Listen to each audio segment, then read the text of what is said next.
what would you say is the beginning phases, or what are the stages they should take to get involved?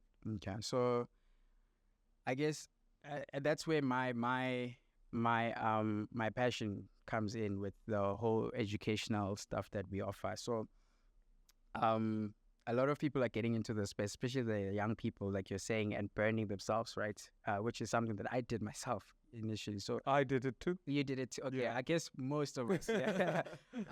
I think the one thing that when we look at property, it's such a and hear me out properly when I say this. It's such a simple. It's Maslow's hierarchy of needs, right? In a sense that if you looking at a property, it's really for housing purposes, for safety, for security, and you've got this cycle of. I just always make an example of this. You've got a cycle of a family that moves in. Within that family, there's a child that's born. The child goes to school, they go to university, which is also part of their real estate process, if you look at it. They go work once they get their degree, which is also part of the real estate process. So that's how much demand we have for property. So it is, when they say you never go wrong with property, they mean exactly that. I think the problem then lies in people thinking that it's easy because there'll always be a demand for it. We burn ourselves because we don't actually learn body corporate rules.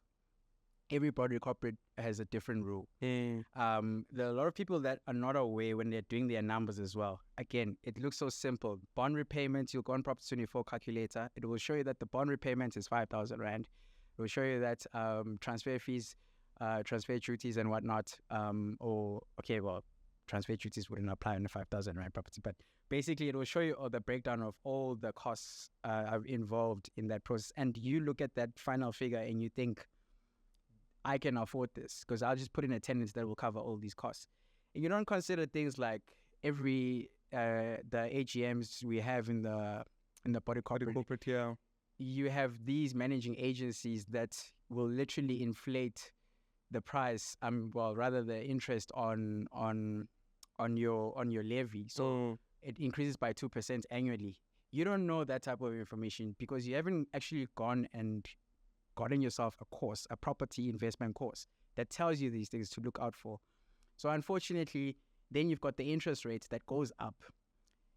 We don't have control over that. There are certain things where, or rather certain information where even owners or buyers or investors rather can fix their interest rates because you've got two types of interest. You've got the variable and the fixed. Yeah. We don't know those things.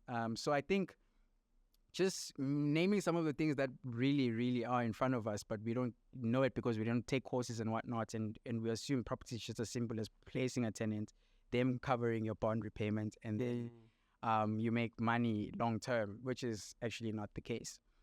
So I think, for young people especially, take courses. I'm a reader now because I really believe in information.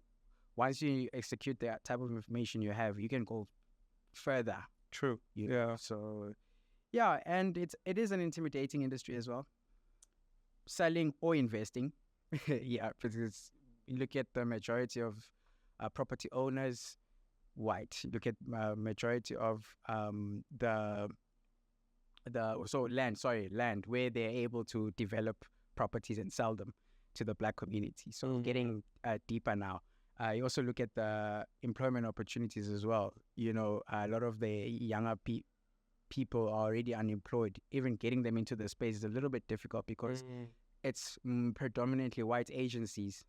And what I mean by that as well is when you look at the level of entry, even with Pam Golding, you find yourself in a training room where it's only a few of you and the rest is white, old, estate agents, right? So there's a huge gap that needs to be fixed. But I think that also intimidates the young people in general because then it looks like it's a white industry.